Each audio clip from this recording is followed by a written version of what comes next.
Greetings and welcome to me and Taro। तो आज का हमारा टॉपिक है आपके परेशानियों का हल क्या है। ठीक है, तो ये टॉपिक हमने चुना है, तो देखते हैं रीडिंग कैसे आती है। यहाँ पे टोटल 4 ऑब्जेक्ट्स हमने लिए हैं। कलेक्टिव रीडिंग होने वाला है, collective consciousness, the Leo king. Okay, देखो भाई, ये है टैरो, ये है Oracle and Krishna consciousness Oracle. ठीक है, तो 3 ओरेकल हैं एंड एक टैरो है। ठीक है, 3 + 1 = 4।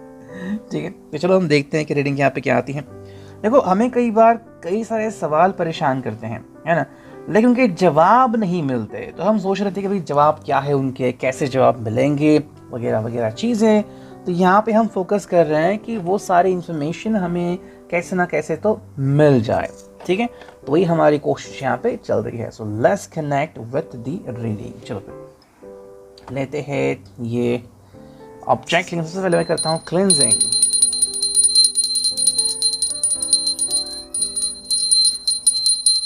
चलो, क्लिनजिंग तो हो गई और अब देखते हैं कि रीडिंग क्या आती है। सबसे पहले लेते हैं टैरो। टैरो से हम निकालेंगे 3 से 5 कार्ड। ठीक है, देखते हैं हमें क्या रीडिंग मिलती है। Okay, we are going to do the reading and हमें चुनने हैं 3 से 5 कार्ड। ठीक है,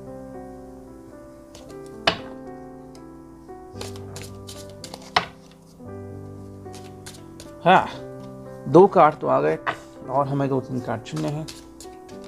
चलो, ये 4 कार्ड आ गए और एक कार्ड चुनते हैं हम, ताकि ये जो यस हो गया। ठीक है, टैरो को रखते हैं हम साइड में और अब देखते हैं कि ये जो 5 कार्ड है उनका मतलब क्या आ रहा है, आपकी परेशानियों का हल क्या है। ठीक है, हम सिर्फ स्ट्रेट कार्ड से रीडिंग लेंगे, लेकिन शायद मैं अभी रिवर्स में भी रीडिंग शुरू कर दूंगा बहुत जल्द।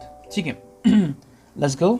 देखो, पहला जो कार्ड है यहाँ पे वो है the sun. As you can see, the sun यहाँ पे क्या बोल रहा है, सन ये नाम है कैरेक्टर का। तो देखो, द सन का मतलब है यहाँ पे कि आपके परेशानियों का हल ये है कि आप फोकस नहीं कर पा रहे हो, आपको फोकस करने की ज़रूरत है। ठीक है, सन मतलब वो ऊर्जा होती है जो हमारे आसपास है, जैसे कि रेकी।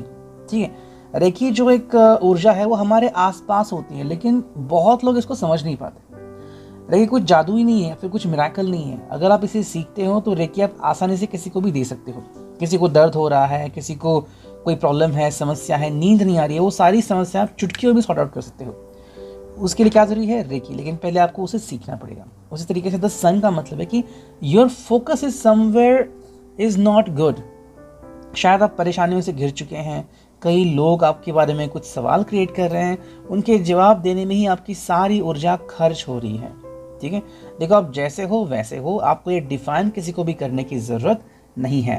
सेकंड जो कार्ड है वो है 2 of wands. As you can see, भाई यहाँ पे तो हमें क्लियर साइन दिख रहा है कि लड़ाई थोड़ी बहुत क्यों है यहाँ पे लड़ाई। देखो, ये लड़ाई का मतलब यहाँ पे ये है कि एरीज लियो सैच का एक कार्ड कि एक्सक्यूज मी, इसका मतलब है कि कहीं ना कहीं पे आप दोनों जो लोग हैं, या फिर आप अगर एक समुदाय के बारे में बात करें, आपकी फैमिली हो, आपके फ्रेंड्स हो, तो वहाँ पे आप अपनी बात रखने की कोशिश कर रहे हैं। जैसे कि मान लो आप किसी को प्यार करते हैं और बाकी के जो लोग हैं इनको पसंद नहीं है, या फिर आपको कहीं पे ट्रांसफ़र करना है, आपकी फैमिली उसको परेशान है कि आप क्यों वहाँ पे जाना चाहते हो। तो इसका मतलब है कि आपकी जो दोनों स्वरूप है, या फिर आपकी जो दोनों इच्छाएं हैं, आपकी इच्छा और उनकी इच्छाएं वहाँ पे क्लैश हो रही हैं। तो क्या ज़रूरी है, इच्छा का दमन करना, या फिर साफ साफ कहना कि मुझे तो यही करना है। ठीक है, अगर आप इच्छा का दमन करते हो, यानी कि इच्छा को दूर करते हो, तो फिर ये समस्या आएगी ही नहीं। और अगर कहते कि भाई मेरी इच्छा तो होने ही वाली है सच, मुझे इसमें कोई भी बदलाव नहीं चाहिए, तो ये चीज़ वहीं पे रुक जाएगी। थर्ड जो कार्ड दिख रहा है वो है queen of cups, cancer, Scorpio, Pisces. Queen of cups में हमें क्या रीडिंग मिल रहा है, ये कहीं ना कहीं पे जो सोच है वो कैसी होनी चाहिए कि मुझे हर चीज़ का लुत्फ उठाना है। लुत्फ मतलब क्या है, जैसे कि मान लो आप परेशानियों से घिरे हुए हो, या फिर कहीं ना कहीं आपको नींद नहीं आ रही है, ऐसे में आप कहीं पे चले गए एंड वहाँ पे अपने दोपहर की चाय पी, या फिर जूस पी लिया, ड्रिंक छोटा बहुत ले लिया, या फिर कहीं पे खाना खा लिया। अब खाना खाते टाइम आपका पूरा फोकस सिर्फ खाना खाने के ऊपर होना चाहिए। ठीक है, अगर फिर भी आप परेशान हो रहे हैं कि उन्होंने तो मुझे ये कहा है कल परसों तक पैसे जमा करने हैं, तो आप दिल से खुश नहीं होंगे। वो तकलीफ़ें आपको दोबारा से महसूस हो जाएंगी। वही बात है यहाँ पे क्वीन ऑफ कप्स में कि कैंसर, स्कॉर्पियो, पाइसेस वाली ये कार्ड कि कहीं ना कहीं पे वापस से दोबारा से आप हर्ट फील कर सकते हो। ठीक है, तो ऐसा महसूस नहीं करना है। फोर जो कार्ड है वो है ace of wands. Okay, S of wands का जो यहाँ पे कनेक्शन आ चुका है, कहीं ना कहीं आपको बिलीव करना है अपने ऊपर, right, believe in yourself, and that is very important. Rooster यहाँ पे आ चुका है, इसे गुड लक का साइन भी मानते हैं। एंड जो एक स्पेसिफिक कार्ड है यहाँ पे, शुरुआत करनी है। अगर आप अपनी इच्छाओं के ऊपर ध्यान नहीं दे रहे हो, या फिर जो चीज़ आपको अच्छा महसूस कराती है, फॉर एग्जांपल गाना सुनना, आप मे बी पब्लिक ट्रांसपोर्ट पे हो या फिर कार में हो या अपने बाइक पे हो, थोड़ा सा गाना लगा दिया फिर आप सुन रहे हो, या फिर कहीं रुक गए हो वहाँ पे गाना सुन रहे हो, तो ये एक जो चीज़ है कि दोबारा से पैशन क्रिएट करना, ये चीज़ आपको यहाँ पे महसूस हो सकती है। जो फिफ्थ एंड फाइनल कार्ड है टैरो का, वो है ace of wheels by Taurus और कैप्रिकॉर्न। ये कार्ड आ गया, तो कहीं ना कहीं पे आपका जो प्रैक्टिकलिटी बेस है वो सही होना चाहिए। मान लो आप कोई ऐसी चीज़ खरीदने वाले हो जो आपके बस की या औकात के बाहर की है, खरीद सकते हो, कोई नहीं, आजकल क्रेडिट कार्ड है वगैरह बहुत है, लेकिन क्या सच में आपको इसकी ज़रूरत है?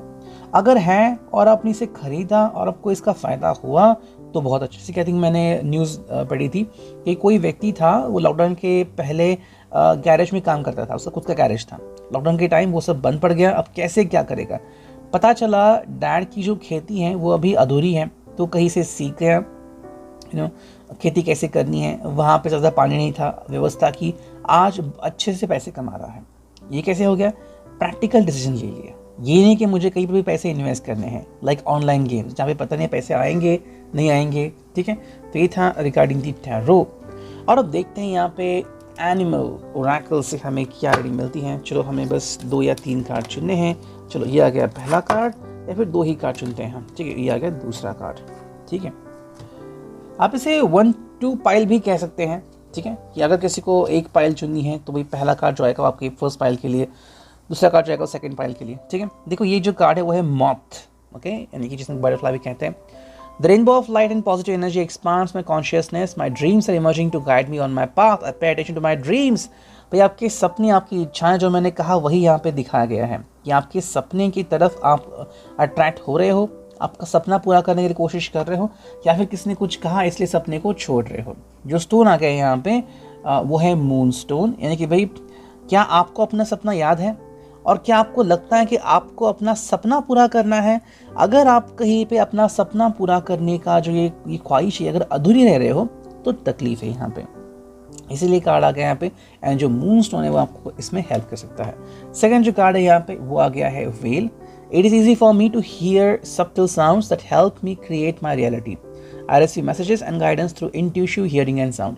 देखो अगर आप शार्क की तरफ देखोगे ना, तो शार्क कोई मामूली जानवर नहीं है, या मामूली वेल मैमल जिसमें कह सकते कि ईजिली ये जो है आवाज़ सुनता है, ऐसी आवाज़ सुनता है जो हम नहीं सुन सकते फ्रीक्वेंसी। तो जैसे कि हम कहते हैं कि हमारा इंट्यूशन ये सिर्फ हम ही सुन सकते हैं, लेकिन कई बार इसको इग्नोर करते हैं। इसके इंट्यूशन ने कहा कि भाई वहाँ पे इसके साथ दोस्ती मत करो, हम नहीं सुनते, और फिर पछताते हैं कि भाई क्यों मैंने दोस्ती की, दिल टूट गया।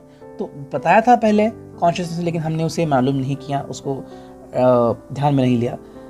हेमीमॉर्फाइड, are you sensitive to sound? Do you realise that your thoughts, emotions and words are broadcast and create your reality?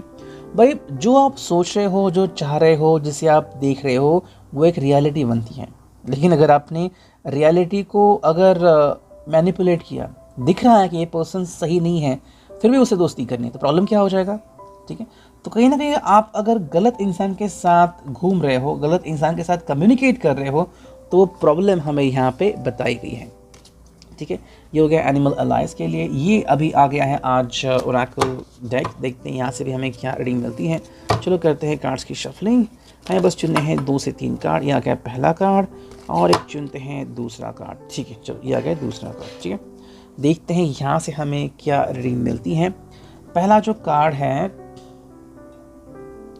Go with the flow, relax and trust, accept what is happening. ठीक है, ये आ गया आपके लिए। गो with the flow का मतलब है कि भाई जो अभी आपके लिए काफ़ी इंपॉर्टेंट है, या फिर जो लोग फॉलो कर रहे हैं, आपको लग रहा है कि मुझे भी वही करना है, करो, कोई भी आपको रोकने नहीं वाला।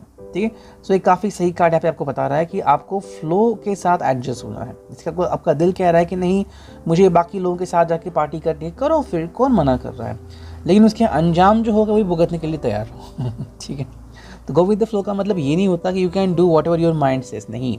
इसका मतलब ये है कि प्रैक्टिकली अगर आपको लग रहा है कि मैं सही हूँ, जैसे कि लोग बिजनेस कर रहे हैं, मैं भी बिजनेस कर सकता हूँ थोड़ा बहुत, ये नहीं कि उन्होंने 10 लाख इन्वेस्ट किया मैं भी 10 लाख करूँगा। अगर 10 लाख नहीं है तो लोन लेने की ज़रूरत नहीं है, 1 लाख से भी काम शुरू हो सकता है। सेकेंड जो कार्ड है यहाँ पे वो है cosmic rainbow, look for the pot of gold, accept joy. ठीक है, देखो पॉट ऑफ गोल्ड जो है ना, इसमें लोग दिक्कत कर देते हैं, गलती कर देते हैं। उनको लगता है कि भाई जैसे कि किसी को 10 करोड़ की जॉब मिली, आपने सुना होगा ना कि आईटी में काम करने वाले किसी को इतना पैसा मिला, मुझे सिर्फ लाखों की जॉब मिल रही है। प्रॉब्लम क्या क्या है पता है? प्रॉब्लम ये है कि उसको इतना बड़ा पॉट मिला, मुझे इतना सा पॉट मिला। पॉट का मतलब ये कभी नहीं होता कि आपको इतना मिलेगा तो ही आप खुश हैं। पॉट का मतलब होता है कि आपको खुशी मिलनी चाहिए, चाहे वो इतनी सी खुशी है, मिली तो सही। ठीक है, तो जहाँ पे खुशी मिले वहाँ पे अपने दिल को ले जाइए, ना कि दिल आपको कहेगा कि मैं तुम्हें ले जाऊँगा। ठीक है, यहाँ पे दिल को कहेगा भाई मैं आपको बताऊँगा कहाँ पे जाके खुश होना है। तो ये बात आती है रिगार्डिंग दिस ओरेकल। एंड जो फाइनल ओरेकल है यहाँ पे ये है कृष्ण कॉन्शियसनेस। ठीक है, चलो यहाँ से हम कुछ कार्ड चुनते हैं। ये एक कार्ड आ गया और एक दूसरा कार्ड चुनते हैं, देखते हैं यहाँ से हमें क्या रीडिंग मिलती है। चलो देखो, पहला जो कार्ड है वो presence of mind, as you can see. ठीक है, ये क्या है कि भाई think and act wisely. Okay, think and act wisely यहाँ पे आ चुका है। मतलब जैसे मैंने कल बताया था इस कार्ड के बारे में, भाई हर मूवमेंट के ऊपर ध्यान केंद्रित करो। ठीक है, आपको कहीं पर भी कंफ्यूज नहीं होना है या फिर कहीं पर भी लो फील नहीं करना है, ये पहले आपको समझना होगा। ठीक है, that is your first priority. And second जो बात है कि आपको वर्तमान में जीना है। ये नहीं कि जैसे कि यहाँ पे आपको दिख रहा है कि कृष्ण ने कैसे उस राक्षस को वहाँ पे ले जाया गया और फिर इस ऋषि ने उसको भस्म किया, उस राजा ने जो कि यहाँ पे सो रहा था। उसी प्रकार से अगर आपको लग रहा है कि कहीं ना कहीं पे आप गलती कर रहे हो तो ये गलती आपसे हो सकती है। प्रैक्टिकली अगर नहीं सोचा तो फिर ज़िंदगी बर्बाद भी हो सकती है। नेक्स्ट कार्ड यहाँ पे वो है selection. What you choose becomes your destiny, choose wisely. भाई डेस्टिनी हम कहते हैं ना कि भाई हम खुद डेस्टिनी बनाते हैं, हाँ वही बनाते हैं। तो हम कैसे बनाते हैं डेस्टिनी? देखो, अगर आपने गलती की तो आपको सज़ा मिलेगी, अगर अच्छी बातें की तो आपको शाबाशी मिलेगी। राइट, तो मान लो अगर आपने कहीं से कोई चीज़ खरीदी है जो कि लीगल है, प्रॉब्लम होगी आपको? नहीं होगी। लेकिन वही अगर आप इलीगल चीज़ें करने के लिए जाओ, तकलीफ होगी। राइट, तो बात है यहाँ पे, अगर यहाँ पे दिल जोड़े तो जहाँ पे आप दोनों के दिल जुड़ चुके हैं बहुत अच्छा। लेकिन कोई अगर दिखावा कर रहा है कि मैं तुम्हारे साथ हूँ लेकिन सच में तो नहीं है, तकलीफ होगी आपको। तो इसीलिए सिर्फ आपको अच्छा लगता है इसलिए वो चीज़ नहीं करनी। दूसरा व्यक्ति आपको सपोर्ट कर रहा है नहीं, वो अगर आप करते तो आपको काफ़ी हद तक रिलैक्स मोमेंट्स मिल सकते हैं। Reading I hope it will result.